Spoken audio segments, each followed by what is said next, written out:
Hello, നമ്മൾ പിന്നെ നിങ്ങൾ എന്തെങ്കിലുമൊക്കെ ചാലഞ്ച് പറയടേ, നമുക്ക് അതേപോലെയൊക്കെ ചെയ്യാം. നിങ്ങൾ പറയുന്ന പോലെ ഞാൻ ചെയ്യും. പിന്നെ ഞാൻ ഇത്രാം ക്ലാസ്സിലാണ് പഠിക്കുന്നത്, നിങ്ങൾക്ക് പറയാൻ പറ്റുമോ? കമൻറ്റ് ചെയ്താൽ മതി.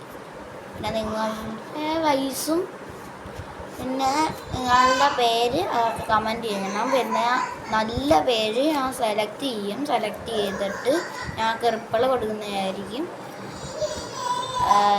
ഓക്കെ. പിന്നെ നിങ്ങൾ എന്തെങ്കിലും ചാലഞ്ച് കയറേ, പിന്നെ എന്തെങ്കിലുമൊക്കെ ചാലഞ്ച് കയറണം. പിന്നെ എൻ്റെ അനിയത്തിയാണ് കരയുന്നത്, ഭയങ്കര കരച്ചിലാണ്, എന്തോ വയ്യ. പിന്നെ നിങ്ങളുടെ പേരൊക്കെ പറയണേ. ഞാൻ എത്രാം ക്ലാസ്സിലാണ് പഠിക്കുന്നതെന്ന് പറയണം. ഏത് സ്കൂളിലാണ് പഠിക്കുന്നതെന്ന് ഗസ് ചെയ്യണം. കറക്റ്റ് പറയുന്ന ആൾക്ക് ഞാൻ പേര്